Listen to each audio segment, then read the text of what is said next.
to my channel. To my new subscribers, welcome, welcome, welcome. And to my day ones, you already know, virtual hug for everyone. So, without no further ado, you already see the name of the title.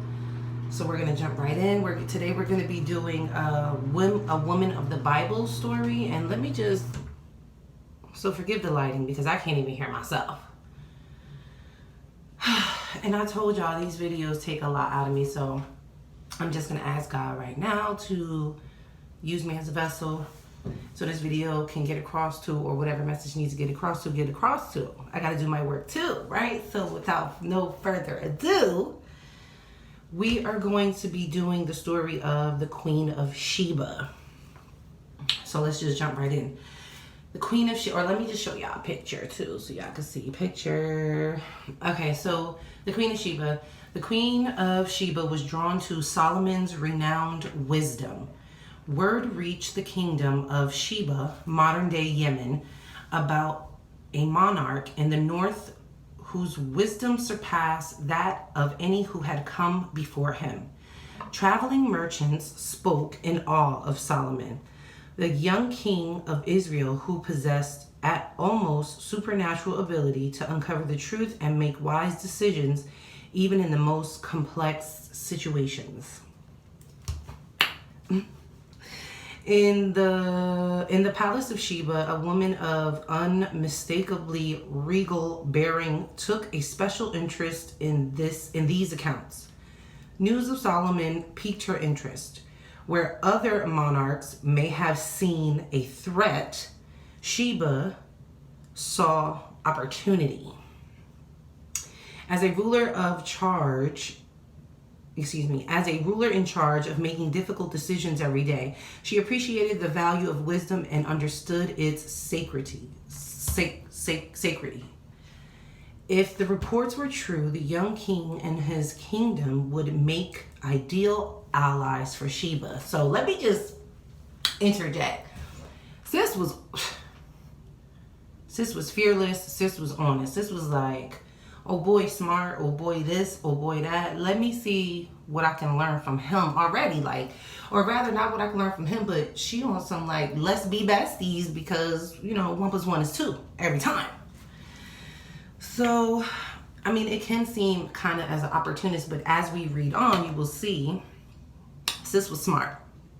The queen was not about to accept the story she heard at face value. It was one thing to impress commoners. It was quite another to impress royalty. The Queen of Sheba had likely received personalized training since childhood and was quite accustomed to the company of learned advisors.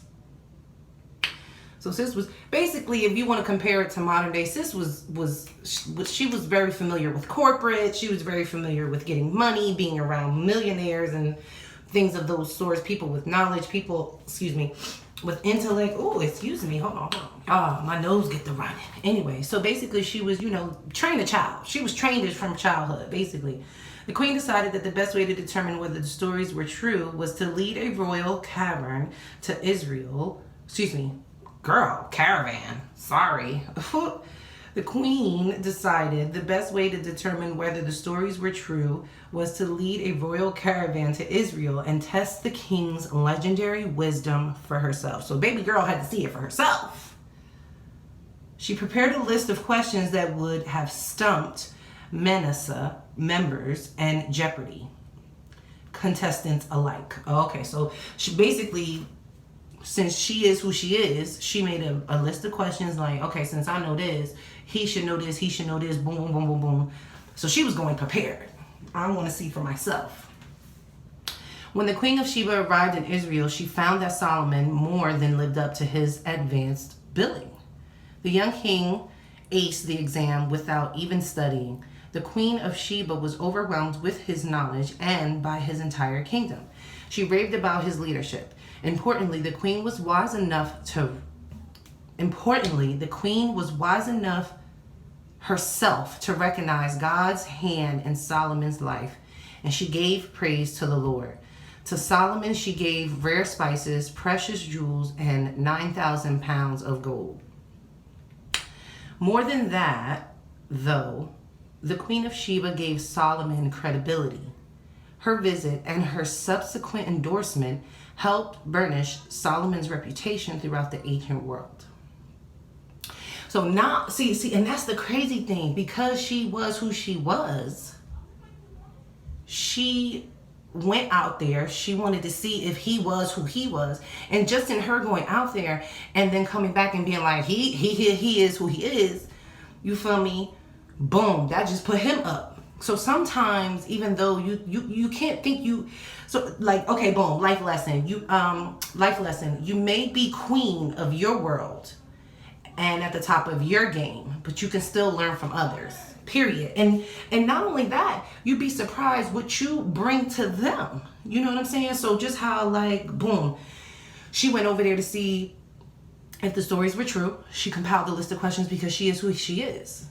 And she knows what she knows. You feel me? And so she was like, okay, boom, I'm going to test him. And then so she did, and he passed. And not only did it justify and verify and all those other things, and that he, you know what I'm saying, he was who he was. And I keep saying this, who he ghetto. God, Lord Jesus. But you get what I'm saying. She brought him stain too. So at the end of the day, who is that? So in the end, basically, know who you are, know what you bring to the table, because, and like I said, in her going to see him, she brought to the table. And she also probably learned, they probably had conversations. She probably found a better way to rule her world, right? And then so she also brought, you know, she came correct. She brought gifts, you know what I'm saying? Like, so at the end of the day, you guys, like, no matter, I guess the moral of the story is, or not, I guess I know, baby, you ain't never too big to just be humble.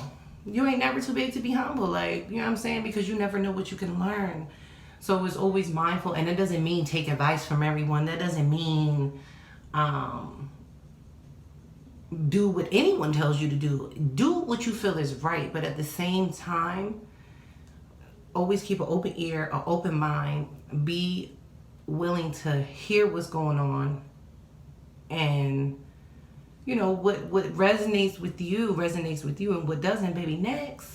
And that's period. You know what I'm saying? But do what you got to do for you, because at the end of the day, money come and money go. And there's always other ways to make money, and there's always other ways to, and I don't know why I start talking about money, but there's always other, like, you know, like, I'm going to stop there because I feel like I'm going in the wrong direction. But yeah, because I don't know where that came from. But anyway, y'all, you ain't never too big to humble yourself and learn from other people that are on the rise with you, or in school with you, or at home, or who you know, like, just because they 80, you don't think you can learn something from them. I beg to differ. Just because they're 18, you think you can't learn something from them. I beg to differ. So I guess that's just what I'm trying to say. I don't know where the money came from, baby. That was God saying something to someone. Let the money go. Anyway, you guys, I love me some y'all. Make sure to like, share, comment, and subscribe. I will be back with another video probably next week. And yeah, share this video with someone that you think, you know, can benefit from it. And I hope that I was able to relay what was needed. And I hope this video reaches who it needs to reach. I hope you help someone, and I hope this video helps someone. And I'll see you in the next one. Oh, wait. Y'all see my shower curtain?